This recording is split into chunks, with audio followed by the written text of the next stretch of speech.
مولانا اسحاق سے انجینئر مرزا نے یہ جوانی میں پوچھا تھا کہ بھائی کہ رسول علی کا ہاتھ بلند کیا؟ کہا من کنت مولا فہذا علی مولا. کہاں کیا؟ کہا شیعہ کہتے ہیں یہ اعلان ولایت ہے.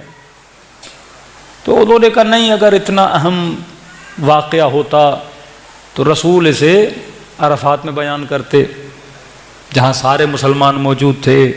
حج کے درمیان بیان کرتے جہاں سارے مسلمان موجود تھے. کیا ضرورت پڑی تھی اتنی دور جگہ پہ جا کے حضرت علی کی ولایت کا اعلان کرے؟ تو مسلمان یہ نہیں سمجھتا کہ نبی کے کام تمہارے جیسے نہیں ہوتے.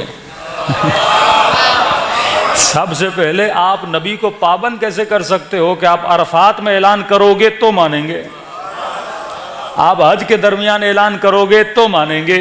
یہ اتنا اہم قصہ تھا، عرفات میں بیان کرتے. نبی کو کیا پڑی تھی میدان غدیر خم میں جا کے اعلان کرے؟ تو اس کا مطلب یہ ہے وہ آیتیں جو گھر میں اتری وہ تم نہیں مانو گے. کتنی آیتیں جو گھر میں اتری، بولتے نہیں یا رسول اللہ قرآن کی آیت اگر اترے تو عرفات میں اترے گی تو ہم مانیں گے، حج میں اترے گی تو مانیں. بھائی قرآن کی آیت کہیں بھی اترے وہ اللہ کی مرضی ہے، وہ کہاں اتارے؟ اللہ تم سے پوچھ کے تو آیتیں نہیں اتارے گا نا کہ نبی یہ اعلان مثلاً عرفات میں کرو، نبی یہ اعلان مثلاً حج پہ کرو. اللہ کی مرضی ہے.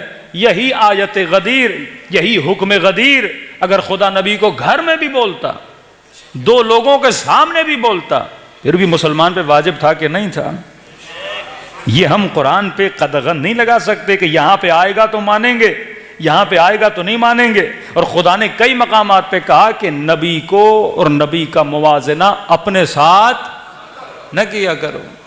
یہ آیت میں کل پڑھوں گا انشاءاللہ، سورہ مجادلہ کی آخری آیت، آپ یاد کر لیجئے.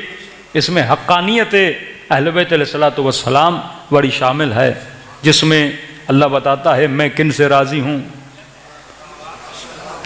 مجھ سے کون راضی ہیں، رضوا عنہم. یہ وہ آیتیں اکثر علماء پڑھا کرتے ہیں. یہاں پہ خدا بتاتا ہے، اللہ پہلی صفت یہ بتاتا ہے، مومن کی صفت یہ ہے مومن کبھی بھی رسول کی مخالفت نہیں کرتا. یہ مومن کی صفت اتنی واضح آیت ہے، اس کا واقعاً کوئی مفتی مولوی جواب نہیں دے سکتا، اور کئی نازک مسائل اس میں آ جاتے ہیں. اب آدمی خود جا کے تلاش کرے کس کس نے نبی کی مخالفت کی تھی، کس کس نے نبی کی مخالفت نہیں کی تھی. اور یہ توجیہ دینا، مثلا نبی کو دوائی پلانا چاہیے، رسول نے کہا میں نے نہیں پینی، وہ ہم پلائیں گے. یہ حدیث موجود ہے بخاری مسلم میں. نبی نے کہا بھائی دوائی نہیں پینی، کہا نہیں آپ تو پلائیں گے. ہم نے کہا یہ مخالفت رسول ہے. جب رسول منع کرے میں نے دوائی نہیں پینی تو کیوں پلائی جا رہی ہے؟ تو ایک مفتی صاحب سے میں نے کہا یہ حدیث لکھی ہوئی ہے یہاں پہ مخالفت رسول ہے. تو کہا نہیں، دیکھیے جس طرح بچہ دوائی کو پسند نہیں کرتا نا، ماں ضد کر کے، یعنی یہ مثالیں دیتے ہیں لیاذ باللہ، جس طرح بچہ دوائی نہیں پیتا نا، ماں اس کی برائی تو نہیں چاہ رہی.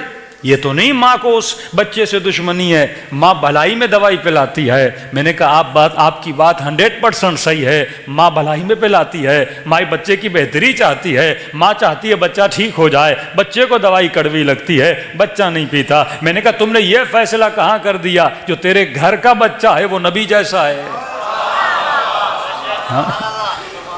اور خدا صریحاً کہتا ہے کہ محمد کو اپنے جیسا نہ سمجھنا، محمد کے ساتھ وہ برتاؤ نہ کرنا جو اپنے بھائیوں کے ساتھ کرتے ہو. یہ رسول ہے، اس کے معاملات الگ ہیں. پھر میں نے کہا اگر سب صحیح بھی تھا تو پھر ملتا ہے حدیث میں دوائی تو پلا دی رسول کو.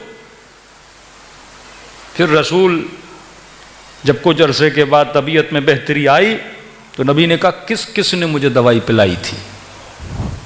سب کو بلاؤ، سب کو لائن سے کھڑا کیا. اب کہا جو مجھے پلائی تھی نا خود بھی پیو.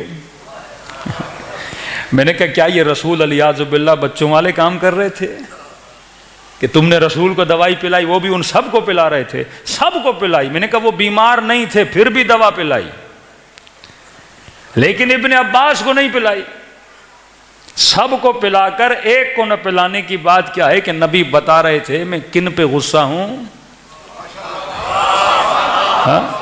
کن پہ غصہ نہیں ہوں. یہ تاریخ کے واقعات ہیں.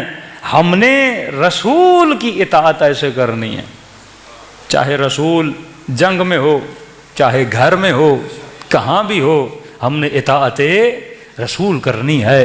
تاریخ کے ان معاملات کو سمجھنا ہے.